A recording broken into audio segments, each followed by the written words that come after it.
पाकिस्तान को धूल चटाई है। பாகிஸ்தான் தொடர்ந்து அத்துமீறினால் தகுந்த பதிலடி கொடுக்கப்படும் என எச்சரித்துள்ள இந்திய பிரதமர் நரேந்திர மோடி அணு ஆயுத மிரட்டலை இந்தியா பொறுத்துக்கொள்ளாது எனவும் பேசியுள்ளார். பகல்காம் தாக்குதலுக்கு பதிலடியாக நடத்தப்பட்ட ஆபரேஷன் சிந்தூர் குறித்து இந்திய பிரதமர் நரேந்திர மோடி திங்கட்கிழமை என்று நாட்டு மக்களிடம் முதன்முறையாக உரையாற்றினார். இந்தியாவின் தாக்குதலை சமாளிக்க முடியாமல் பாகிஸ்தான் திணறியதாகவும் போரை நிறுத்த உலக நாடுகளிடம் கோரிக்கை விடுத்ததாகவும் மோடி தெரிவித்துள்ளார். பயங்கரவாத தளங்கள் எங்கிருந்தாலும் தாக்குதல் நடத்துவோம், இந்தியா தாக்கப்பட்டால் உறுதியாக பதிலடி இருக்கும் என்றும் மோடி எச்சரித்துள்ளார். போர் நிறுத்தம் தற்காலிகமானதே, பாகிஸ்தான் தொடர்ந்து அத்துமீறினால் தகுந்த பதிலடி கொடுக்கப்படும். எதிர்கால நடவடிக்கை பாகிஸ்தானின் நடத்தையை பொறுத்தது என்றும் பிரதமர் கூறியுள்ளார்.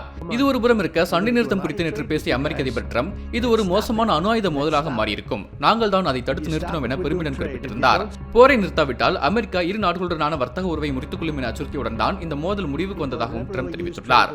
ஆனால் அமெரிக்காவின் தலையீடு குறித்து பிரதமர் மோடி தனது உரையில் எதுவும் குறிப்பிடவில்லை. டிரம்ப் விவகாரத்தில் பிரதமர் மோடி மௌனம் காப்பது ஏன் என காங்கிரஸ் உள்ளிட்ட எதிர்க்கட்சிகள் கேள்வி எழுப்பியுள்ளன.